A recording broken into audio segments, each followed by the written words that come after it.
Testing, testing.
morning has indeed broken. Come into our house of hope and love, of peace and justice, of wholeness and healing. Come in where we welcome the certain and the seeking, the long-timers and the newcomers, the beloved and the brokenhearted. All of you can find a home here at Throop, where we go love the world from the heart of Pasadena, and from the heart of our homes, we're always delighted to welcome our friends on live stream. And today we welcome in an additional friend of the congregation, our friend and my dear colleague, Reverend Greg Klein, and his wife Angela on the front pew. We're so glad you're with us in worship today. Greg was our intern minister 3 years ago already. I wanted to write 2, and then I realized that just wasn't correct. No. And then after successfully completing his internship, Greg became our community minister in affiliation. And Greg has just, I think on Friday, completed a year-long chaplain residency. And with all of that, he is going to make his way back to Maryland. And so today in worship, we offer him a ritual of farewell. But that's in a little bit. If you are new to Throop, we would love to stay in touch. You can fill out an info card that you see in the pew back in front of you, and you can give it to an usher later in worship during the offering. And every Sunday, we're reminded that each one of us is a light in the world, and the flame from our chalice symbolizes and reflects that light. Our time together in worship is intimately connected with our daily lives. As a symbol of that connection, we light our chalice with a flame from our candles of hope and witness. The flame from our chalice inspires us to say yes to life. Within this community of faithful souls, there is pain, doubt, disappointment, and we hold those gently with each other. Through our ongoing circles of care, we center love and hope in our daily lives. We light a second candle to honor the people and ancestors whose lands we now occupy. The lands under and around Throop is the unceded land of the Gabrielino Tongva Band of Mission Indian people. May this knowledge and awareness lead us into dismantling systems of supremacy and oppression. We light a third candle symbolizing our watershed, the Arroyo Seco. May their waters continue to nourish life in our communities. We take a moment of silence, holding all of these in our hearts. And in that silence, we listen for yes. And our opening hymn this morning is Just As Long As I Have Breath. It's number 6 in the hard gray hymnal. Please rise and sing out as Spirit allows. Number 6, Just As Long As I Have Breath.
Take a moment, turn to your neighbor, and welcome them into worship.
August, when you take a first look around at some of the gardens and some of the landscapes, you might, upon first viewing it, think, there's just not a lot going on here right now. Thank you, front row. I'm loving you today. But the thing is, if you slow down and take a little bit of a closer look, you'll see that even among those crispy brown leaves that are starting to form, our earth too continues to say a yes to life and growth. In my own garden, every August, I am surprised when I look out, and this happened to me just on Friday, when there among the brown of the soil upspring pink surprise lilies. Every August, somehow I forget they're coming, and there they are, so beautiful. And walking down in my neighborhood beside someone's side garden, their fig tree is reaching out over the sidewalk, and I looked up, and what was hanging there? None other than a ripe purple fig, just ready for me to take it home and eat it, which I did. It was delicious. Any other surprises you have noticed? Any yes to life you've seen out in the garden or in nature on your travels? Something that you kind of forgot happens at this time of year when the landscape around us can seem a little quiet. Malcolm? So in my neighborhood, we often have a lot of red-tailed hawks. And a couple years ago, we had one nesting right outside of like our main window, and our association cut down that tree, so I didn't think I would see hawks around very much. But over our complex has a pool, and there's a tree over there, and there's been this hawk hanging out, screaming all day that I'm over there, and carrying twigs in its mouth. And I'm like, are you building a nest? Is it baby season for hawks? It must be. So they're building a nest over there. I didn't even think it would happen this time of year. They're so cute. Thank you. And Steve?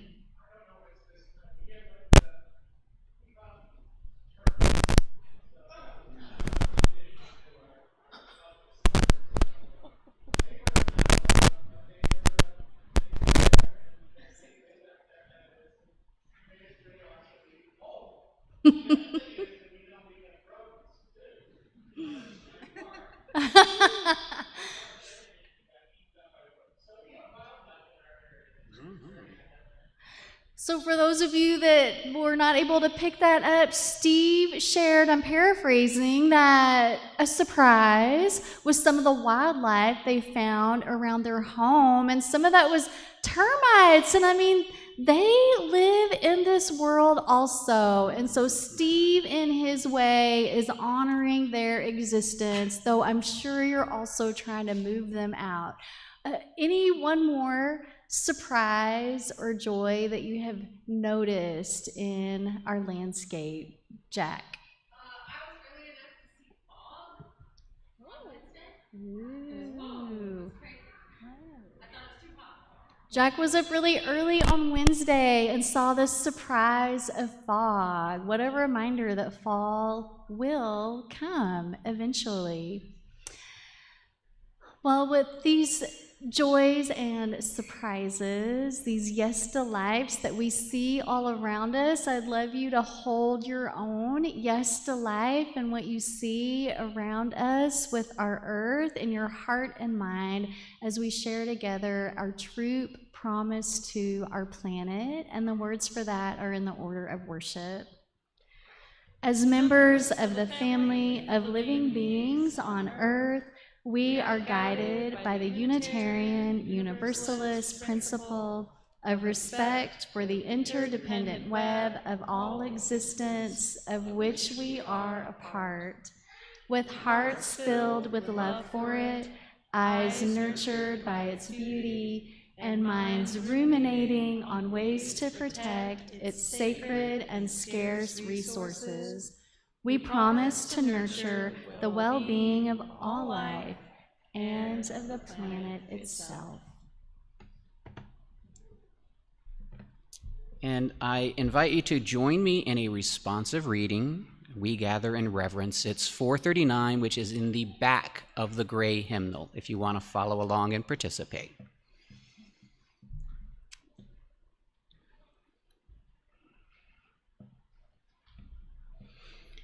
We gather in reverence here before the wonder of life.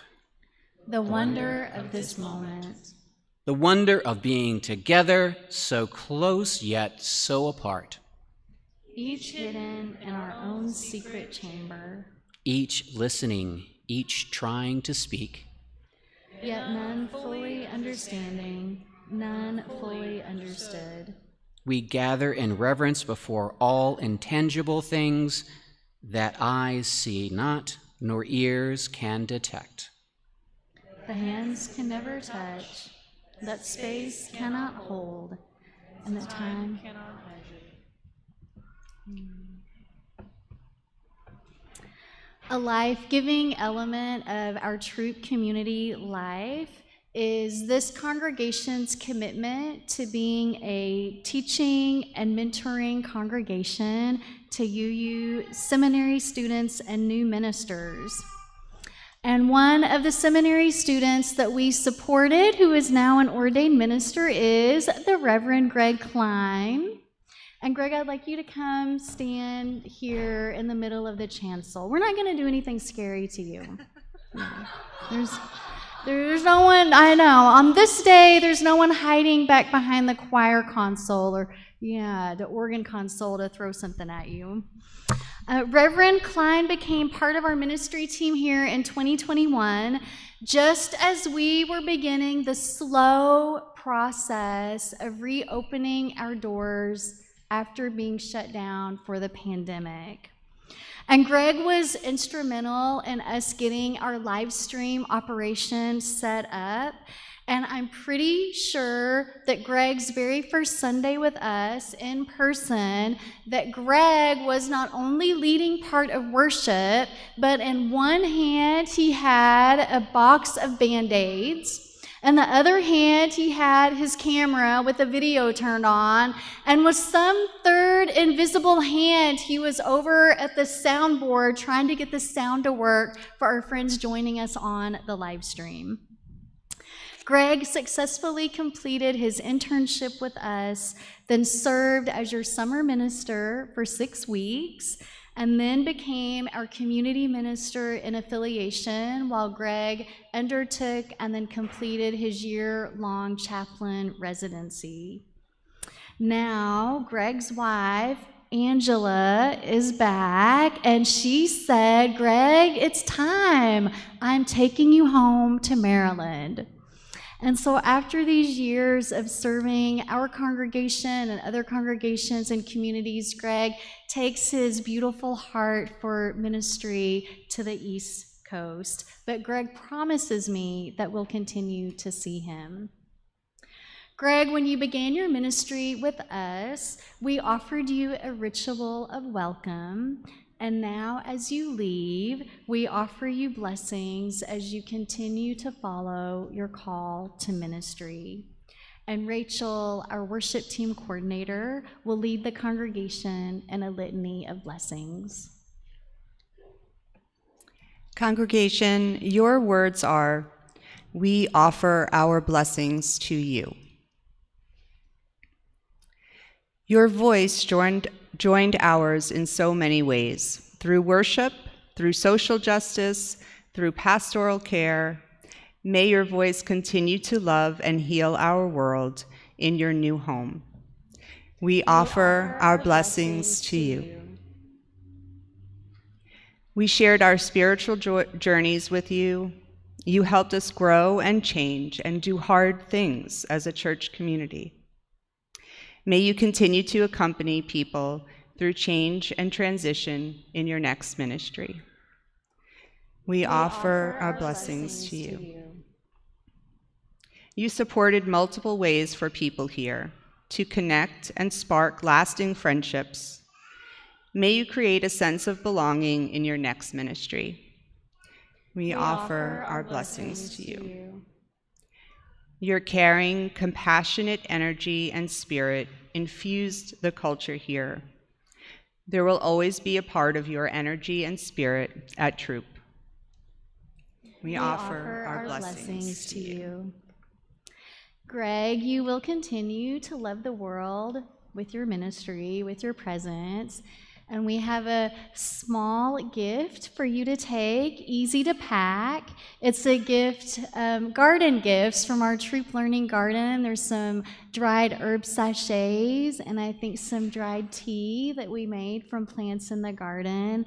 And we give that to you as you carry the love of these people and this place into your next home.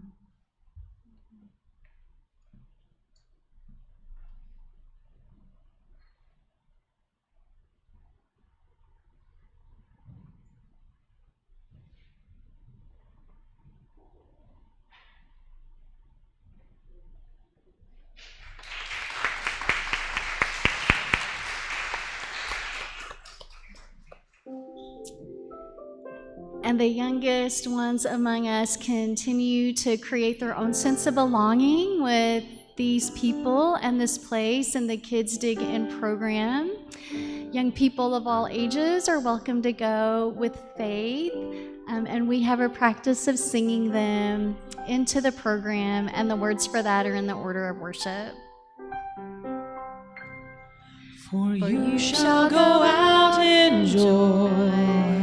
For you shall go out in joy and come back in peace, and come back in peace. For you shall go out in joy. For you shall go out in joy and come back in peace, and come back in peace. Blessed be.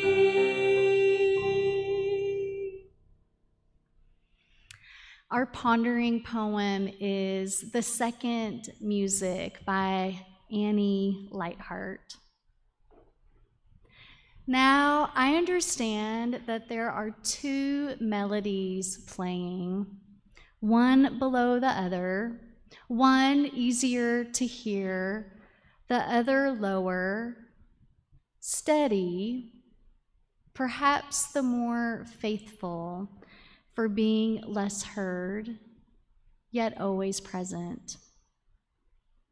When all other things seem lively and real, this one fades, yet the notes of it touch as gently as fingertips, as the sound of the names laid over the birth of a child. I want to stay in that music without striving or cover.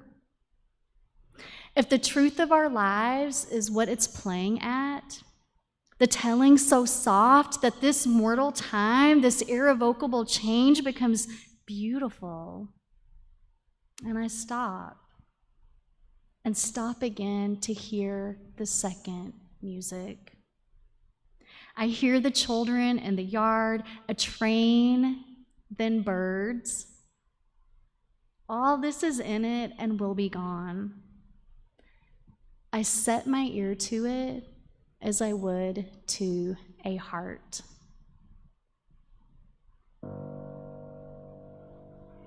Do you hear, oh my friend, in the place where you stand? Through the sky, through the land, do you hear, do you hear? In the heights, on the plain, in the vale, on the main, in the sun, in the rain, do you hear, do you hear? Through the roar, through the rush, through the throng, through the crush, do you hear in the hush of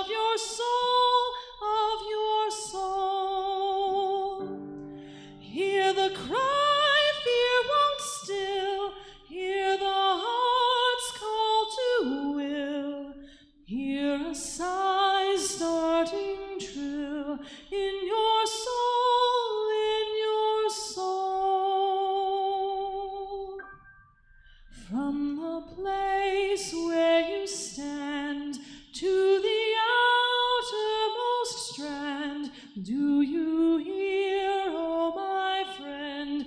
Do you hear, do you hear all the dreams, all the dares, all the sighs, all the prayers? They are yours, mine and theirs. Do you hear? Do you hear?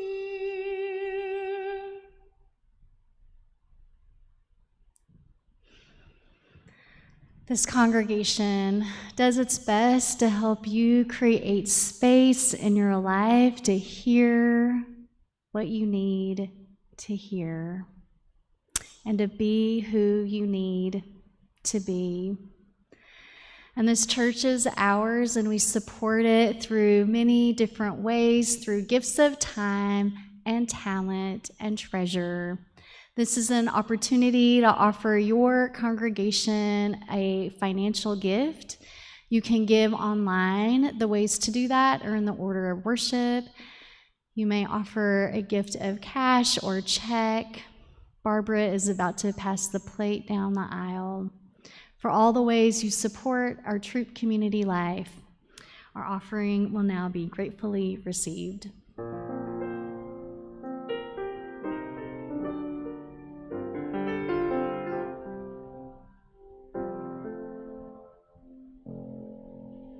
From all the fret and fever of the day, let there be moments when we turn away, and deaf to all confusing outer day, intently listen to the voice within. In quietness and solitude we find the soundless wisdom of the deeper mind. With clear harmonious purpose let us then bring richer meaning to the world again. From all the fret and fever of the day, let there be moments when we turn away, and deaf to all confusing outer day, intently listen for the voice within.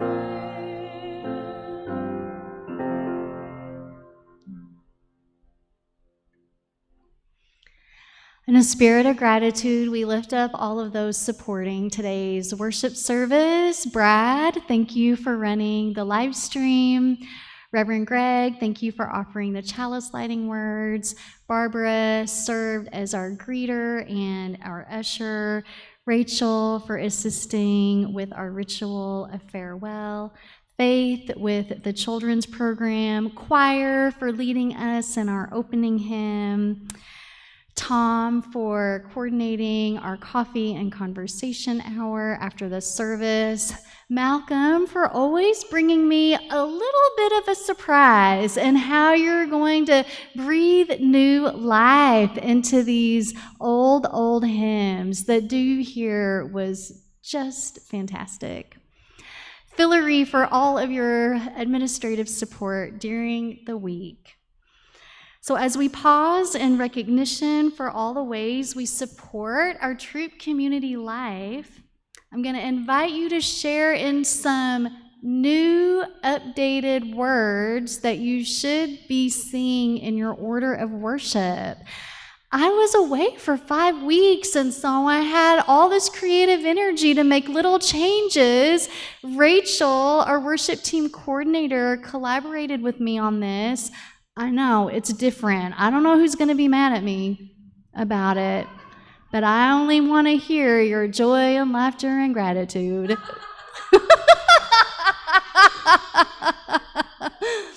And we slightly reshaped this language because we really wanted this response to the offering to honor all of the ways you support our Throop community life through your time and your talent and, yes, your treasure. And so who's ready to say these new words with me? I see someone saying no, but how many of you are ready to say these new words with me? Yes. And are they in the order of worship? Okay. Okay, here we go. Hillary, see, you're amazing with your administrative support. All right, we're going to do this and see how it feels. With gratitude for the ministries of the church that hold us and embolden us to love the world, we bless our offering and the many gifts we share. I think that felt really good, and I liked hearing it from you. I'm just saying it sounded better in stereo than it did even in my mind. And so with this sense of gratitude, the sense of connection that we hold among us, I just ask you to take a breath in as we get ready to sing our centering hymn, Voice Still and Small. Just take a breath in and exhale. Take a breath in, imagining that you're starting to connect in with that inner voice that resides within you. And exhale. And the hymn is number 391 in the gray hymnal.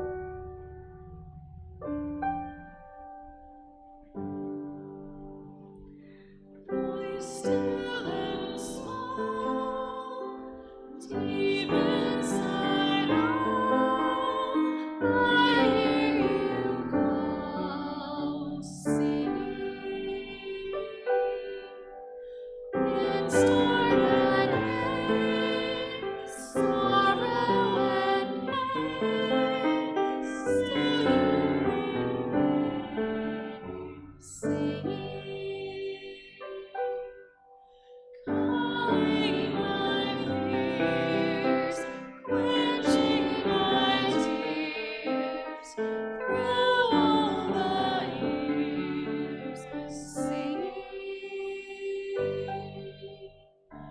Voice still and small, deep inside all, I hear you call, singing. Winds dark and rain, sorrow and pain, still remain, singing. Calling my fears, quenching my tears, through all years, singing. Calling my fears, quenching my tears, through all the years, singing.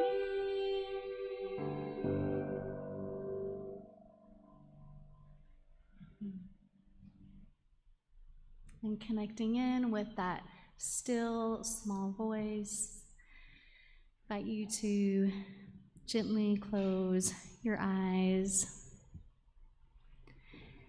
and to focus on your body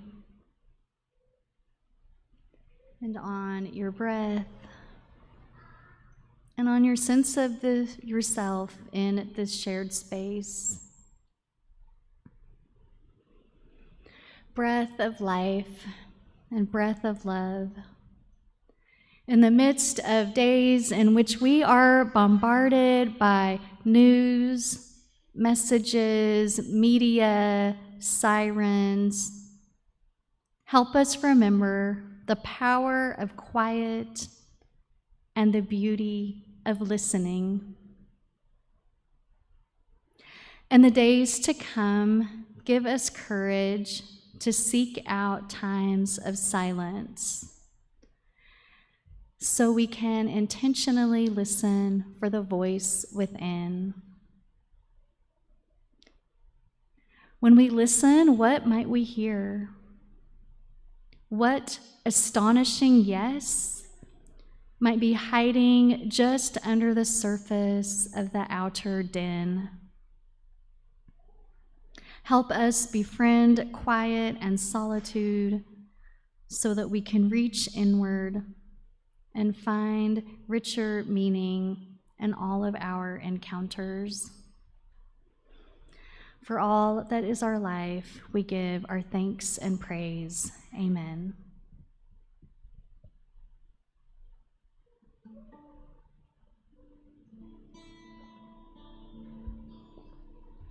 Tell me what makes you weary.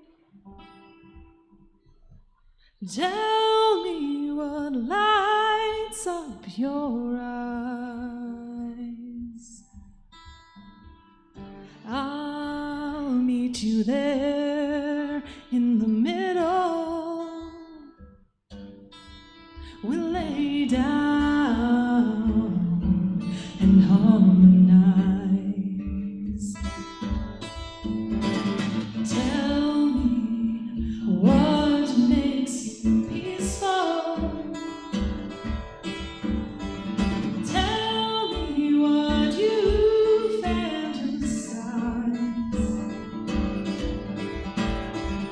I'm taking notes in the moonlight. Lay down and harmonize. I'm awake for you. I'm awake for you. I'm awake for you. I'm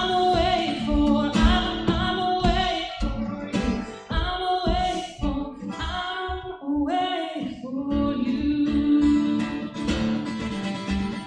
Tell me what keeps you honest.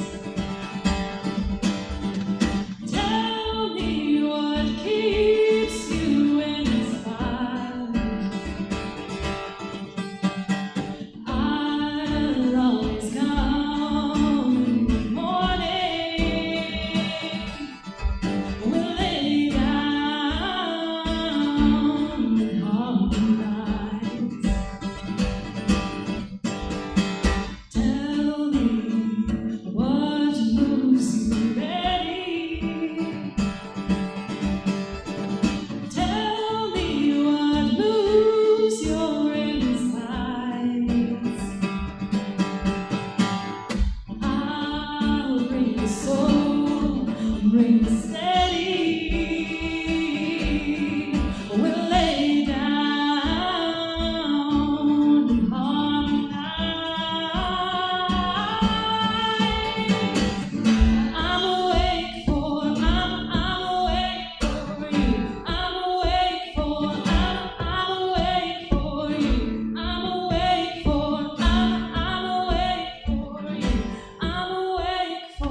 I'm awake for you.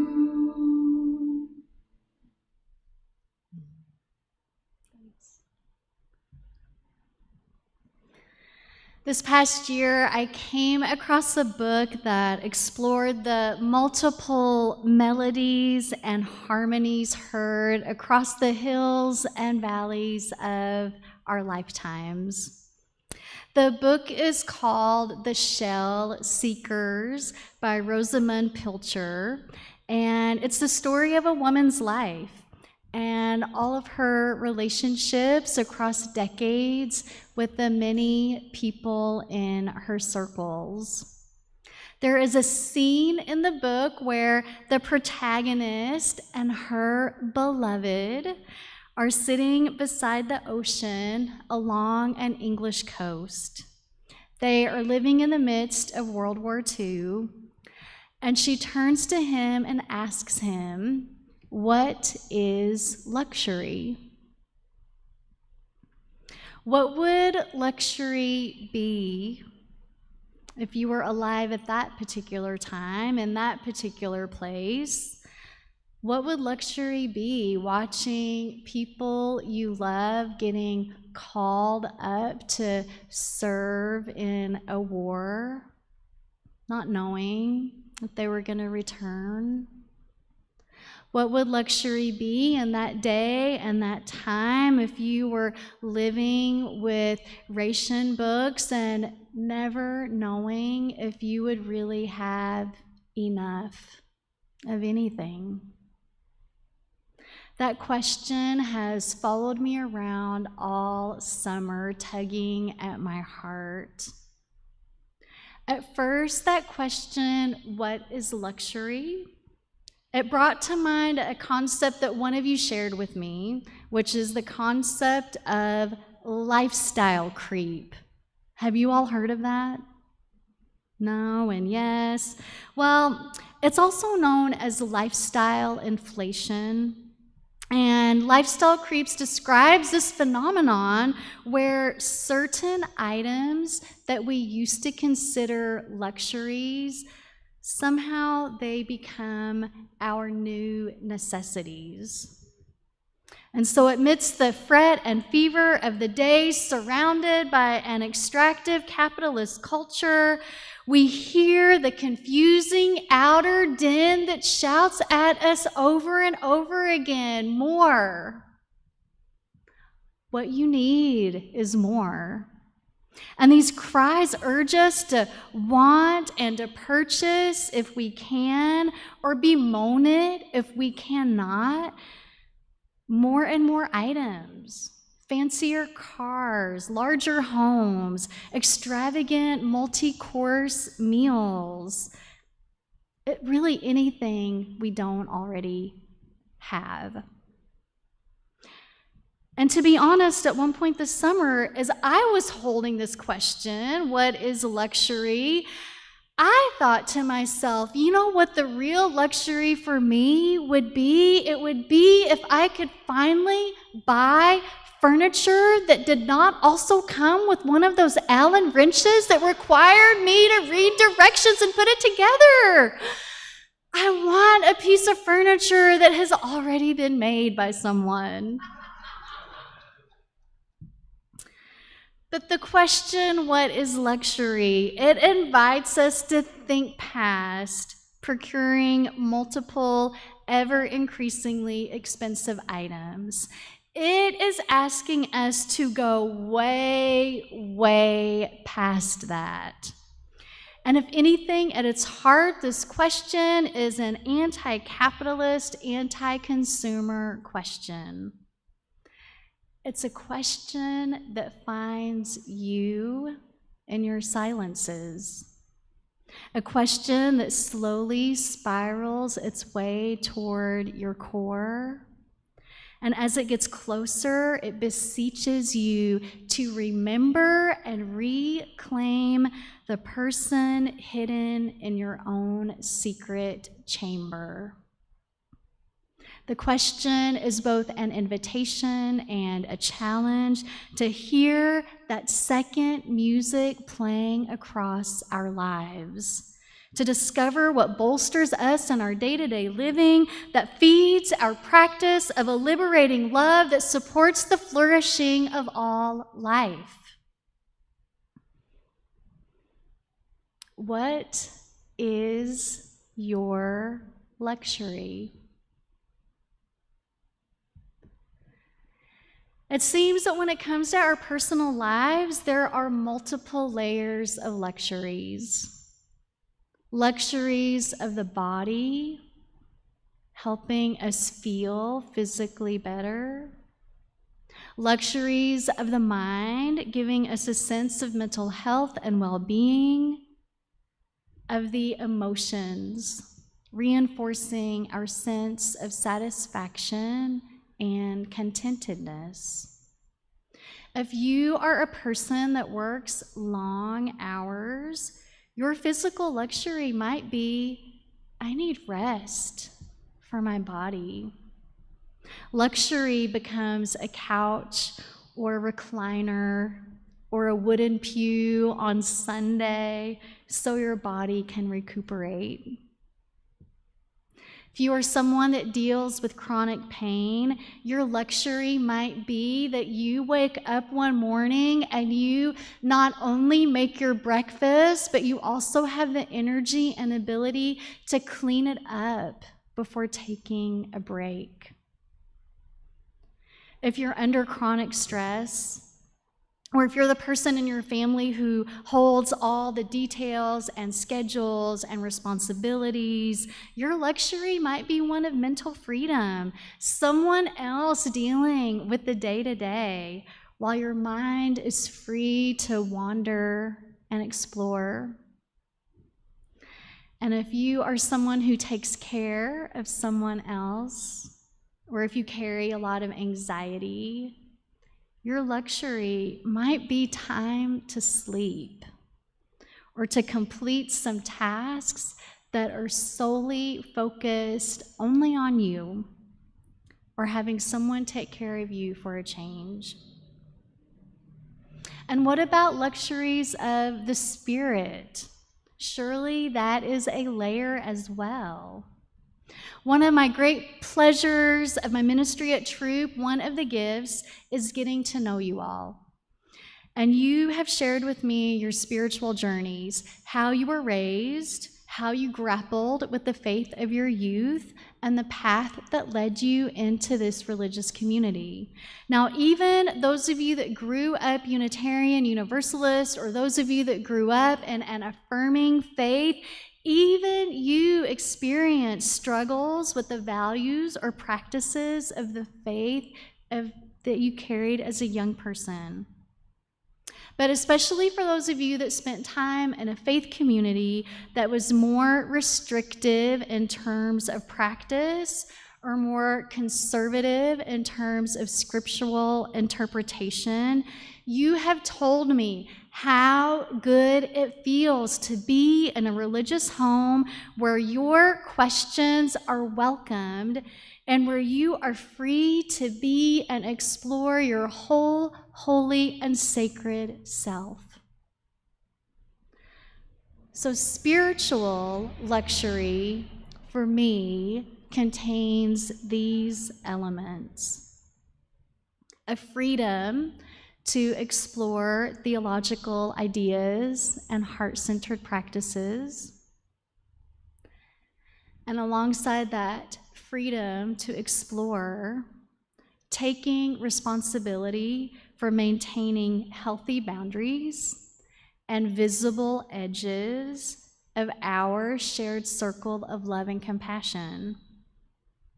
The freedom of inquiry and our responsibility to one another, they go hand in hand.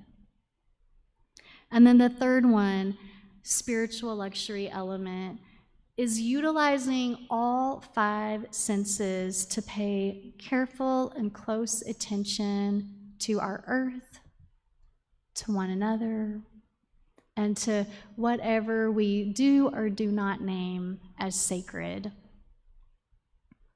Spiritual luxury is something we nurture, and we need to create space for it.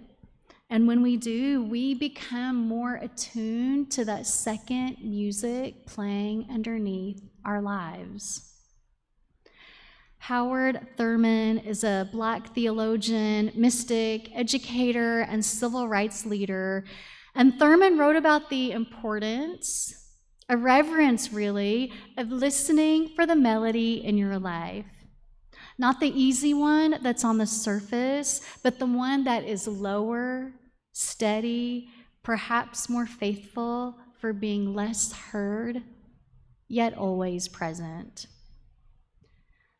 Thurman wrote, "There is something in every one of you that waits, listens for the sound of the genuine in yourself.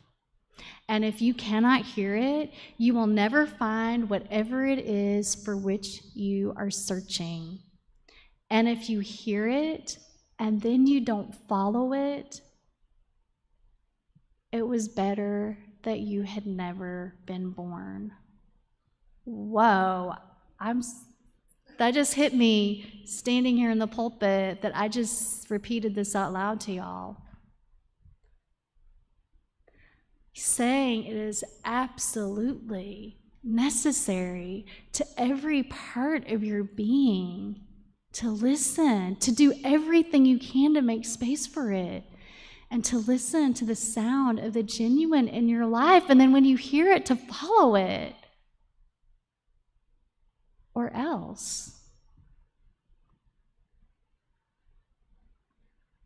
Spiritual luxury is prioritizing the space you need to listen for the sound of the genuine. And how are you going to prioritize that for you? We're here at the end of summer. There are all sorts of things waiting for you around the corner. Some of you have started new jobs. Some of you are moving.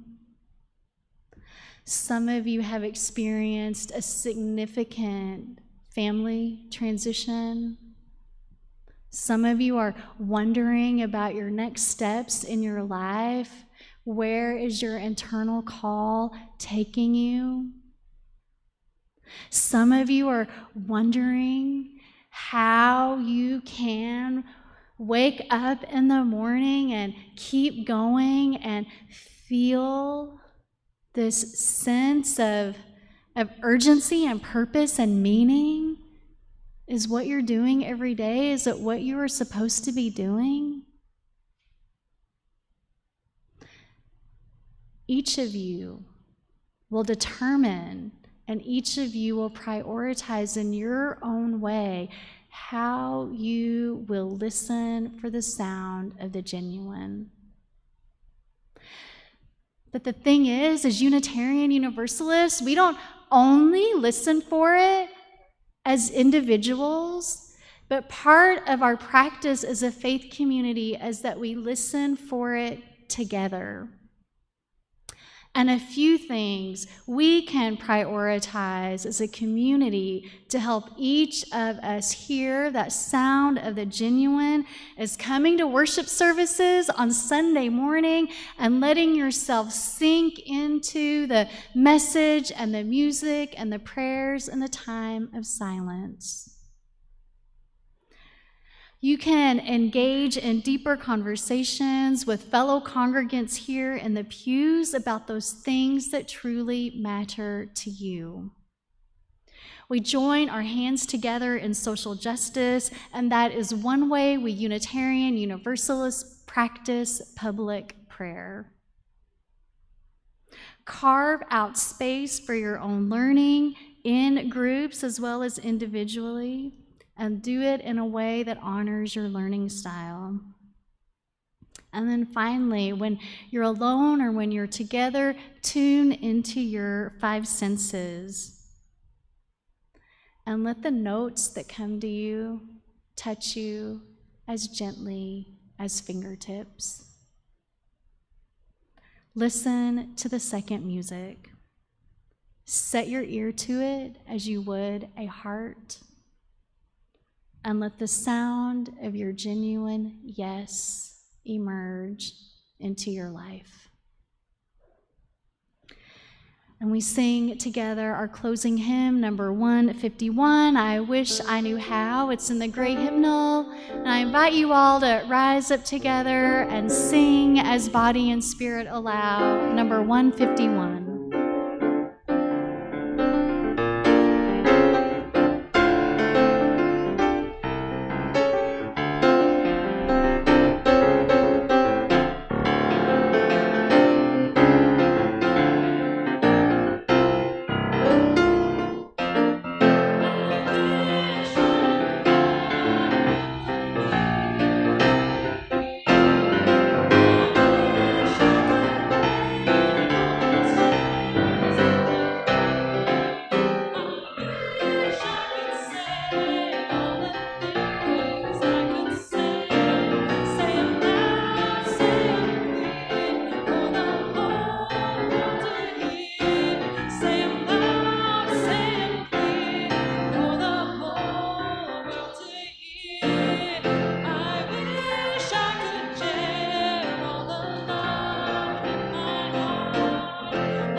place a hand on your heart and reach a hand out to someone in the room or on the live stream. Our chalice is extinguished and we carry its light with us as we reach toward justice and as we listen for the sounds of the genuine yeses all around us. I love you all. Go out and love the world. Amen and blessed be.